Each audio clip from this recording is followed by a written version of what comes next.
ಪ್ರೀತಿಯ ಪ್ರಥಮ PUCಯ ವಿದ್ಯಾರ್ಥಿಗಳೇ, ಈ ಒಂದು ಪ್ರಶ್ನೆ ಪದೇ ಪದೇ ಕೇಳಿರುವಂತಹ ಪ್ರಶ್ನೆ ಆಗಿರುತ್ತೆ. ಭಾಳ ಇಂಪಾರ್ಟೆಂಟ್ ಕ್ವಶನ್ ಆಗಿರುತ್ತೆ.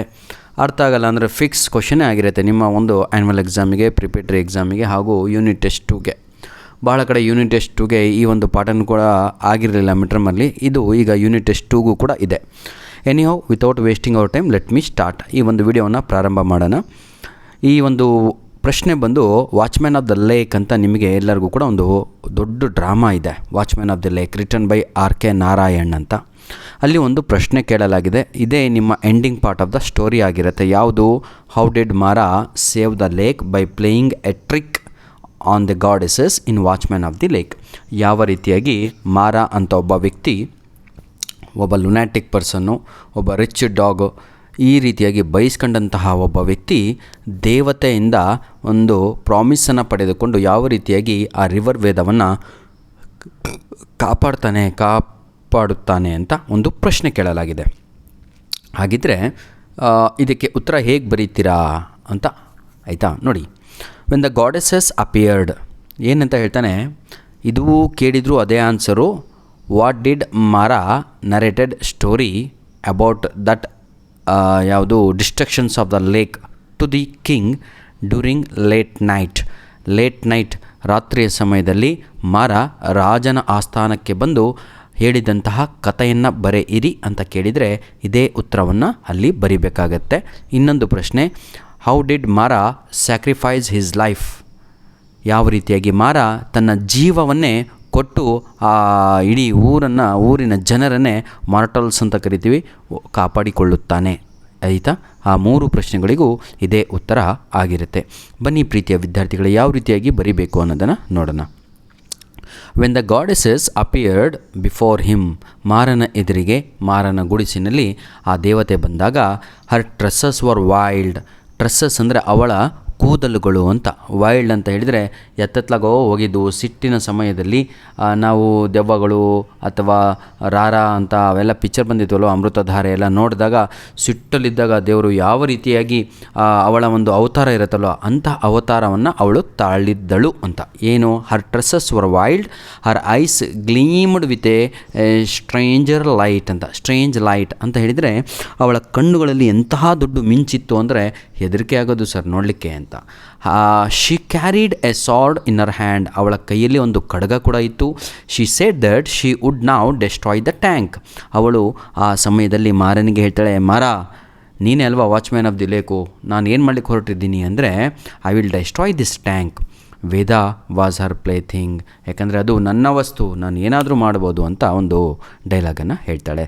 ಮಾರಾ ಟ್ರೈಡ್ ಟು ರಿಕ್ವೆಸ್ಟ್ ಹರ್, ಆ ಸಮಯದಲ್ಲಿ ಮಾರಾ ಕೇಳ್ತಾನೆ ಏನಂತ, ಓ ದೇವತೆ, oh goddesses, you only commanded me, ನೀವೇ ಅಲ್ವಾ ನನಗೆ ಹೇಳಿದ್ದು, to built a tank to this lake, today why are you destroying ಅಂದಾಗ ಅವಳು ಅವಾಗ ಹೇಳ್ತಾಳೆ, this is my choice, I am the goddesses, this river Veda is my play thing ಅಂತ. ಹಾಗಾಗಿ ಮಾರಾ ಏನು ಮಾಡ್ತಾನೆ, he tried to request her not to do that, but the goddesses was persistent ಅಂತ ಹೇಳಿದರೆ ಹಠ ತೊಟ್ಟು ನಿಂತಿರ್ತಾಳೆ. ಏನು ಅಂತ ಹೇಳಿದರೆ, ನಾನು ಮಾಡದೆ ಸಹ ಇವತ್ತು ಡೆಸ್ಟ್ರಾಯ್ ಅದಕ್ಕೆ ಅಂತ. ಹಾಗಾಗಿ ಮಾರಾ ಒಂದು ಪ್ಲಾನನ್ನು ಮಾಡ್ತಾನೆ. ಲೇಟರ್ ಹಿ ಪ್ರಾಸ್ಟ್ರೇಟೆಡ್ ಅಂತ ಹೇಳಿದರೆ ಶಾಸ್ತ್ರಾಂಗ ನಮಸ್ಕಾರ ಅಂತ ಹೇಳ್ತೀರಲ್ವ, ಸಂಪೂರ್ಣವಾಗಿ ದೇಹ ನೆಲಕ್ಕೆ ಹಚ್ಚಿಬಿಟ್ಟು 8 ಭಾಗಗಳು ದೇಹದ್ದು, ಅದನ್ನು ನಾವು ಪ್ರಾಸ್ಟ್ರೇಟೆಡ್ ಅಂತ ಕರಿತೀವಿ. ಆಯಿತಾ? Before her and begged her to permit him to inform, ಅವಾಗೆ ಅವಳಿಗೆ ಹೇಳ್ತಾನೆ, ಓ ಗಾಡೆಸಸ್, ಓ ದೇವತೆ, ನನಗೆ ಪರ್ಮಿಷನನ್ನು ಕೊಡು, I am the watchman of the lake, king made me watchman of the lake, I will go and inform to the king, this is my duty, please ಅಂತ ಹೇಳಿ ಆ ದೇವತೆಯನ್ನು ಬೆಗ್ ಮಾಡ್ತಾನೆ. ಆವಾಗ she should wait for him until he return, ಯಾವ ರೀತಿಯಾಗಿ ಅವಳನ್ನು ಒಲಿಸ್ತಾನೆ ಅಂತ ಹೇಳಿದರೆ, ಓ ದೇವತೆ, I am the watchman of the lake, I should inform to the king that tomorrow no ಬಡಿ is going to survive on this earth because you are going to destroy this lake. Please promise me until I return you should not destroy this lake. ಈ ರೀತಿಯಾಗಿ ಪ್ರಾಮಿಸನ್ನು ತಗೊಂತಾನೆ. ಏನಂತ ಇದೆ ನೋಡಿ, she granted him the permission. ಅವಾಗ ಅವಳು ಆಯಿತು Mara, go and inform to the king and come fast ಅಂತ ಹೇಳಿ ಕಳಿಸ್ತಾಳೆ. ಮಾರ ನಾವು ಸಜೆಸ್ಟೆಡ್. ಆವಾಗ ಮಾರ ರಾಜನಿಗೆ ಹೇಳ್ತಾನೆ, ರಾಜರೇ, ಈ ರೀತಿಯಾಗಿ ನಾನು I took promise from goddesses, ನಾವು she is waiting for me, ನನಗಾಗಿ ಅವಳು ಕಾಯ್ತಾ ಇದ್ದಾಳೆ. The king to avoid this destruction, ರಾಜರೇ, ಓ ರಾಜರೇ, ಇಂಥ ಅನಾಹುತವನ್ನು ಕಾಪಾಡಬೇಕು ಅಂದರೆ ನೀವು ನನಗೆ ಏನು ಮಾಡಬೇಕು, I should not return to that place, so you should cut my head ಅಂತ ಹೇಳ್ತಾನೆ. ನಾನು ಆ ಸ್ಥಳಕ್ಕೆ ಮತ್ತೆ ತಿರುಗಿ ಹೋಗಲಿಲ್ಲ ಅಂದರೆ ಆ ಗುಡಿಸಲಿಗೆ ಆ ದೇವತೆ ಅಲ್ಲೇ ಕಾಯ್ತಾ ಇರ್ತಾಳೆ. She will not destroy, she will keep Har promise. ನೀವು ಹಾಗಿದ್ರೆ ಏನು ಮಾಡಬೇಕು ಅಂದರೆ ನನ್ನ ರುಂಡವನ್ನೇ ಕತ್ತರಿಸಬೇಕು, ನನ್ನನ್ನು ಸಾಯಿಸಬೇಕು, ಸಾಯಿಸಿದರೆ ಆವಾಗ ದೇವತೆ ಅವಳ ಪ್ರಾಮಿಸನ್ನು ಇಟ್ಕೊಂಡು ನನಗಾಗಿ ಕಾಯ್ತಾ ಇರ್ತಾಳೆ ಅಂತ. ಆವಾಗ ನೋಡಿ ಏನಾಗುತ್ತೆ, then the king also agreed. Okay Mara, ನೀನು ಹೇಳಿದ ಹಾಗೆ ಆಗಲಿ, ಎಲ್ಲರೂ ಉಳಿತಾರಲ್ವ, ನಿನ್ನ ಒಂದು ಜೀವವನ್ನು ಕೊಟ್ಟರೆ ಅಂದ್ಬಿಟ್ಟು then the king also agreed. Then Mara took one more promise from the king, ಓ ರಾಜರೇ, ಆಫ್ಟರ್ ಮೀ, ನಾನು ಸತ್ತ ಮೇಲೆ, after my death, my son will be the watchman of the lake, ನನ್ನ ಮಗ ವಾಚ್ಮ್ಯಾನ್ ಆಫ್ ದಿ ಲೇಕ್ ಅನ್ನಾಗಿ ಮಾಡಿ ಗಂಗನಿಗೆ ಅಂತ ಹೇಳಿ ಪ್ರಾಮಿಸ್ ತಗೊಂತಾನೆ. ಆವಾಗ ರಾಜ ಆಯಿತು ಪ್ರಾಮಿಸ್ ಅಂತ ಕೊಡ್ತಾನೆ. ಆಫ್ಟರ್ವರ್ಡ್ಸ್ ದ ಮಾರಾ ಸೆಡ್, ಓ ರಾಜರೇ, ಇಡೀ ನನ್ನ ಏನು ಕುಟುಂಬ ಈ ವಾಚ್ಮ್ಯಾನ್ ಆಫ್ ದಿ ಲೇಕ್ ಆಗ್ತಾ ಹೋಗಬೇಕು. After Ganga his son, after his son, like that he took promise from the ಏನಂತೀರಾ ಫ್ರಮ್ ದಿ ಗಾಡೆಸಸ್. ಈ ರೀತಿಯಾಗಿ ಕಥೆಯನ್ನು ತಾವುಗಳು ಬರಿಬೇಕು. ಬಹಳ ಈಸಿ ಅಲ್ವಾ? ಇದನ್ನು ಬಹಳ ವಿದ್ಯಾರ್ಥಿಗಳು ಎಕ್ಸಾಮಲ್ಲಿ ಬಿಟ್ಬಿಡ್ತೀರಾ. ಎಷ್ಟು ಈಸಿಯಾಗಿ ಇದೆ ನೋಡಿ.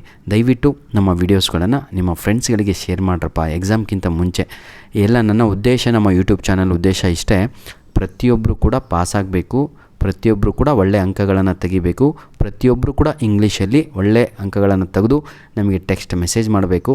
ಇನ್ನೊಂದು ಟಾರ್ಗೆಟನ್ನು ಇಟ್ಟಿದ್ದೀವಿ, ಸ್ಟೇಟ್ ಲೆವೆಲ್ಲು ಏನು 10 ರ್ಯಾಂಕ್ ಬರ್ತಾವೆ ಅದರಲ್ಲಿ ಅಟ್ಲೀಸ್ಟ್ ನನ್ನ ಒಂದು ಸಬ್ಸ್ಕ್ರೈಬರು ಒಂದು 5 ಜನನಾದರೂ ಇರಲಿ ಅಂತ ಇದ್ದಾರೆ. ನನಗೆ ಚೆನ್ನಾಗಿ ಗೊತ್ತಿದೆ.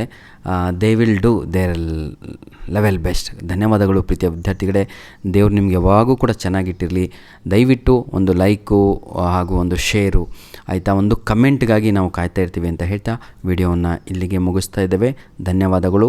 ಇಂಥ ಉತ್ತರವನ್ನು without spelling mistake, without any error in your sentence ನೀವು ಬರೆದಿದ್ದೇ ಆದರೆ 4/4, 3/3 ಅಂಕಗಳು ಪಡೆದೇ ಪಡಿತೀರಾ ಅಂತ ಹೇಳ್ತಾ ವಿಡಿಯೋವನ್ನು ಇಲ್ಲಿಗೆ ಮುಗಿಸ್ತಾ ಇದ್ದೇನೆ.